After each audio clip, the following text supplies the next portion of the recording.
there, welcome to my kitchen. My project for this afternoon is to make some hot pepper jelly.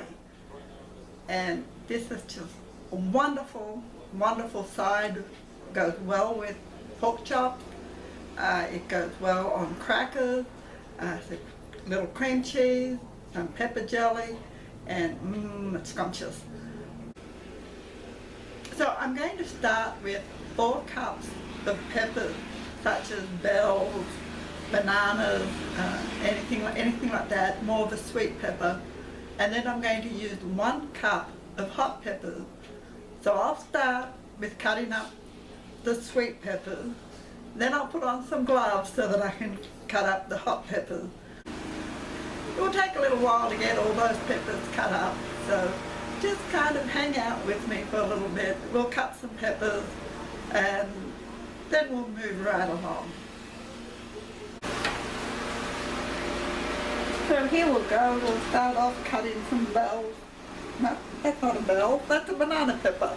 So I'll start with the banana pepper, and then after I'm done with my banana peppers, I'll move on to the bells. Now you could cut these up in a food processor or any other way you can cut these up finely. I like to cut them up by hand. I think I've mentioned before just how relaxing it is to just sit and chop vegetables and think about things. It's so difficult these days to find time to just think. I find that working with your hands is a good time to let the mind wander. You can think about things that are bothering you, that you might want to come up with some solutions for, or you can think about things that have made you happy. You can remember good times with friends. You can make plans for the future, or you can just enjoy being in the moment.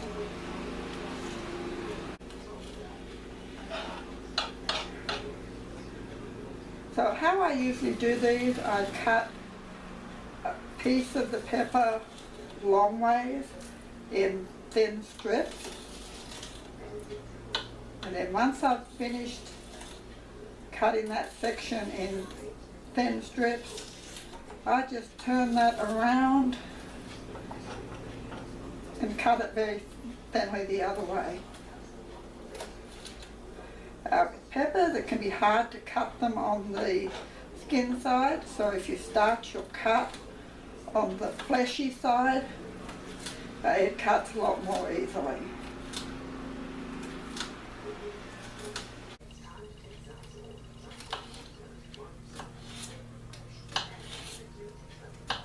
I'm getting close to having all of my sweet peppers cut, so I'll be moving over to cutting my hot peppers here in a little bit.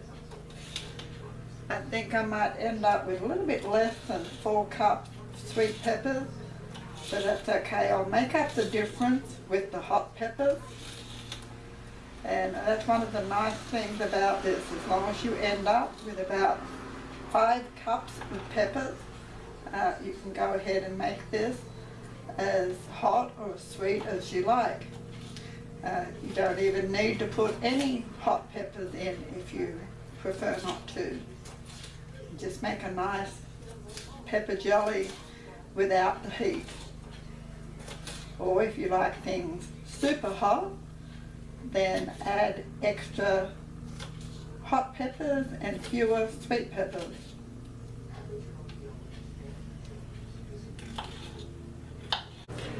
Now I'm ready to start cutting up the hot peppers. And as you'll see, I put on some rubber gloves because the oils from the hot peppers can burn your hands. Rubber gloves are also a good reminder to keep your hands away from your face when you've been working with the hot peppers, because if you put your hands anywhere near your eyes or your mouth, you'll know it very quickly. So I'm going to cut up about a little over a cup of hot peppers. Didn't get quite 4 cups of sweet peppers. So just do the same thing. I'm going to slice these open, remove the veins and the seeds from the peppers. I'll use mostly the jalapenos, but I have also some chili peppers and a few cayennes here, so it depends on how many I need to make the 1.25 cups or so that I need to get 5 cups of peppers.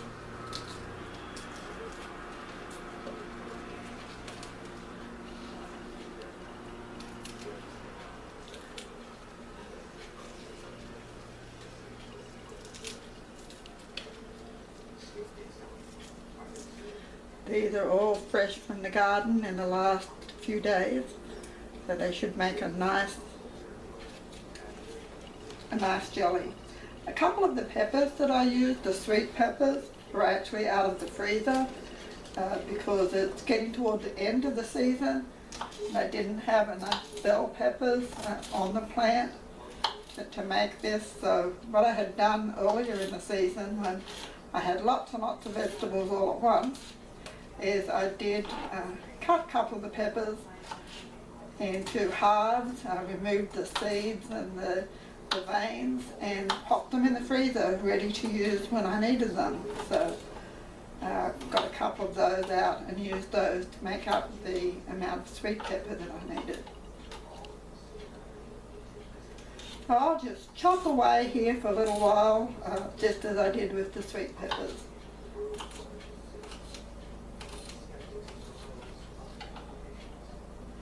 Now one of the nice things you can do with this, if you have a choice of what peppers you're going to use, you can actually alter the colour based on what peppers you use. So, for example, if you use red bell peppers and then you use red chilies, or wait till your jalapenos have turned red, then you'll have a nice red jelly. If you use mostly green peppers, then you'll have a green jelly. I see the oils from the peppers are starting to come up already and they're making me cough a little bit. You need to be very careful when you're working with the hot peppers.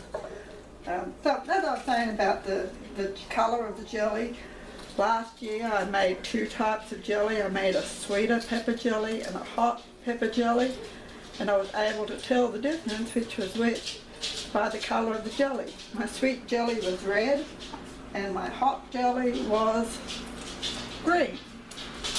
So I just needed to label those with the year that I made them, and I knew which they were. And of course, I only have a jar or 2 left, so it's certainly time to be making some more.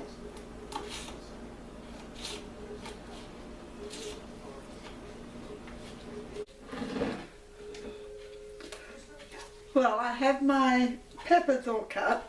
I have to admit I got a little bit nervous about the amount of hot peppers I was putting in there, and found another banana pepper and chopped it up as well. So I have my 5 cups of peppers chopped. Now what I'm going to do next is stop and clean up where I was cutting the peppers. I'm going to clean out all the seeds and get them thrown away. Clean up the cutting area. Wash my hands with the gloves still on, and when I've cleaned everything up, then I'll remove the gloves. It's really important to make sure you wash your gloves before you take them off, because of all that hot pepper oil that's on them that will very easily transfer to other surfaces, to your eyes, other areas of the skin. So once you've handled all of the hot peppers, you've cleaned up all the seeds that you cut out, wash your hands with the gloves on, and then you can take the gloves off and wash your hands again. So I'll go ahead and get that done, and then I'll be right back. Well, I have my peppers in my saucepan, and I have all my ingredients measured and handy. I have 1 1/4 cup of apple cider vinegar. Now, I'm not using the organic or raw cider vinegar, because when I'm canning, I use regular cider vinegar that you would buy at the grocery store, the 5% acidity vinegar. I have 3 tablespoons of the low sugar Shore Gel. I have 2 cups of sugar, 1 cup of honey, a half a teaspoon of salt. The recipe calls for fine sea salt, but I didn't have any fine sea salt, I only have coarse, so I'm using regular canning salt for this. I have my cans, my jars, in a pot of hot water. I have a kettle simmering here for extra hot water for the canning process, and I'm ready to go ahead and begin. I'm going to add my cider vinegar to my peppers and start mixing that in and heating it. And I'll add the Shore Gel, just slowly add the Shore Gel into this mixture and bring it to a boil. I'll give that a minute or two to heat up before I start adding the Shore Gel.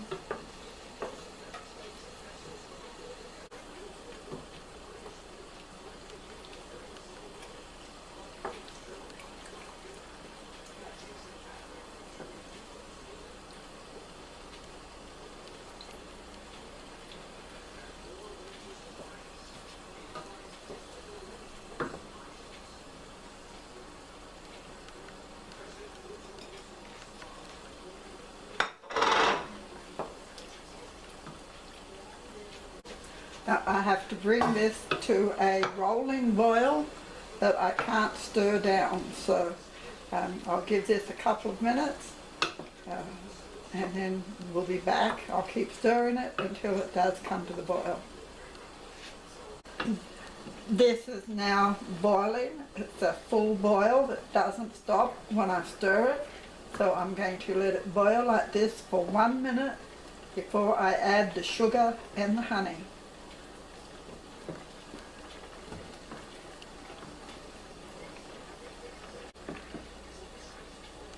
Now this has been boiling for 1 minute, so I'm going to go ahead now and add the sugar and the honey.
Now I need to bring this back to a full rolling boil, and then it needs to stay at the full rolling boil for 3 full minutes.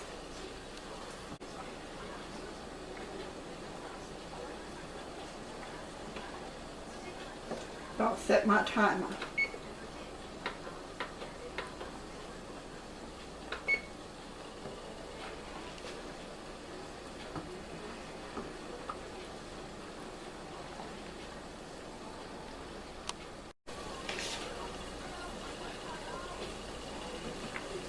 Now while this has been boiling, I have been stirring it constantly.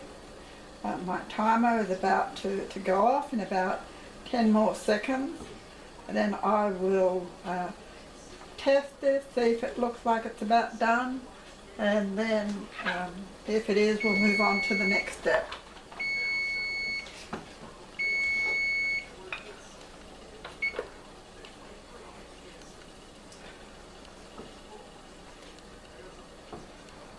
So I'm going to drop a little bit onto this plate, just give it a moment and then tip the plate.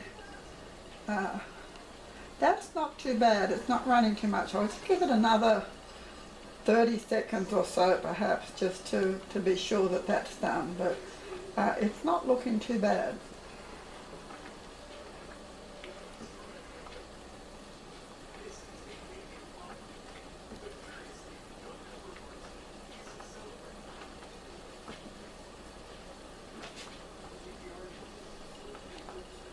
So let's try this again.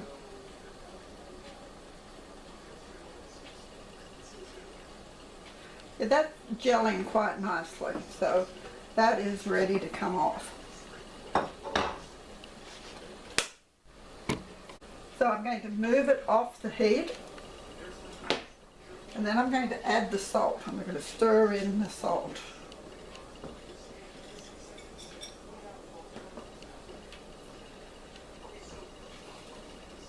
Now this is ready to place in the jars. So I'll go ahead and get my jars set up. The jars are in the pot back here, staying hot.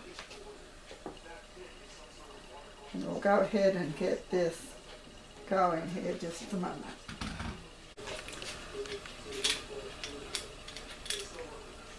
So I'll get my first 2 jars out, and I'll work 2 jars at a time. Now these will need 1/4 of an inch of headspace.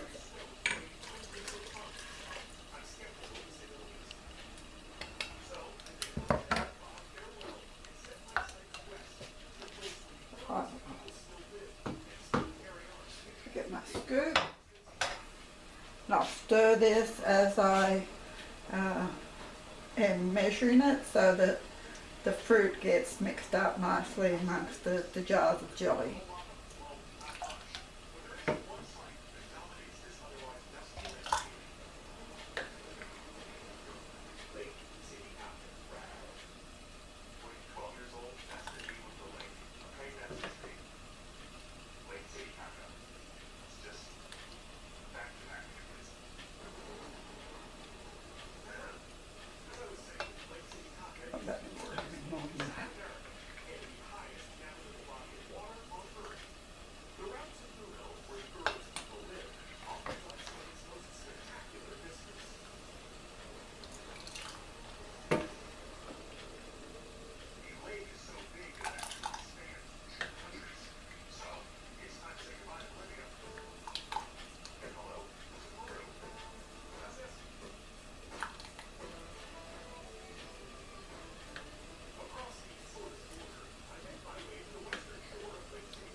Check my headspace on these.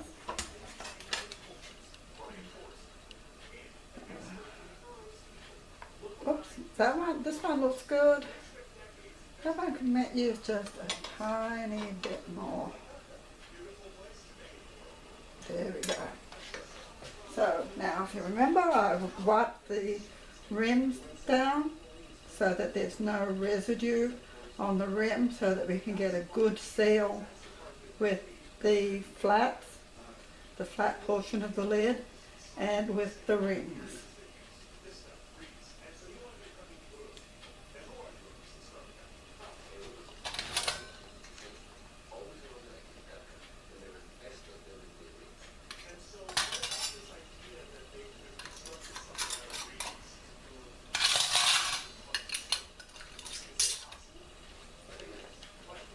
So I'll tighten these up, just hand tight, I don't want to over tighten them, and put them in my pot and get my next couple of jars out. And I'll do that until I have used up all the jelly I have in the pot.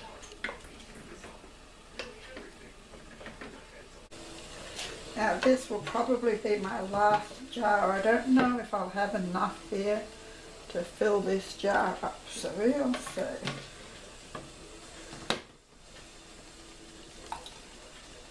It looks like we might. Didn't think we were going to make it.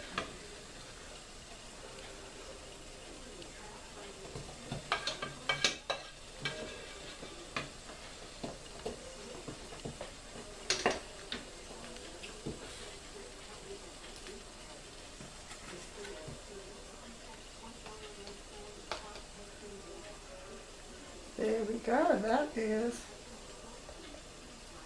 very nice. I'm quite pleased. I didn't think we were going to get that. So this is making 5 half-pint jars of jelly. There's nothing left but some scrapings in the pot.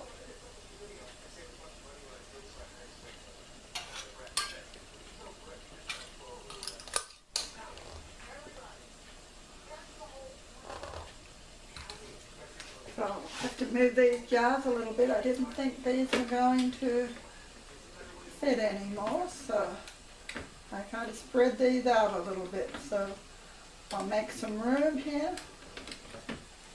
Get this jar in. Oops. There we go. Very gently so I don't knock those glasses and risk cracking them. Give them a little bit of room. The jars are not covered completely, but that's why I have this other kettle on. I'll turn the heat up, add some boiling water so that the jars are covered at least an inch, or closer to 2 inches, between 1 inch and 2 inches of coverage. I'll add a little bit of white vinegar to the water. Any kind of vinegar will work. As you know, that cuts down on the calcium deposits that get on the jars while the water's boiling there. And that is already coming to the boil, so I'll give that a minute or two to come to a nice good boil, and then I'm going to set my timer for 10 minutes. Okay, so my pot has come into a nice boil, so I'm going to go ahead and set my timer for 10 minutes.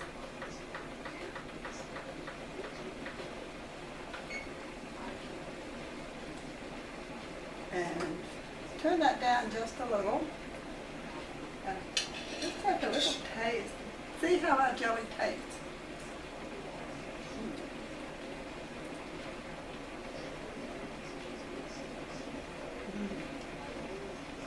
It had the bite to it. Oh, definitely had the bite to it. So I'll go taste test the boss and see what he thinks. Well, the jelly passed the taste test. Both my husband and my daughter thought it was really good. It processed for 10 minutes, and then I took it out and let it sit overnight, and I checked the seals and all's good. And so it was a successful afternoon. So thank you again for joining me, and I hope I'll see you again soon. Have a great day.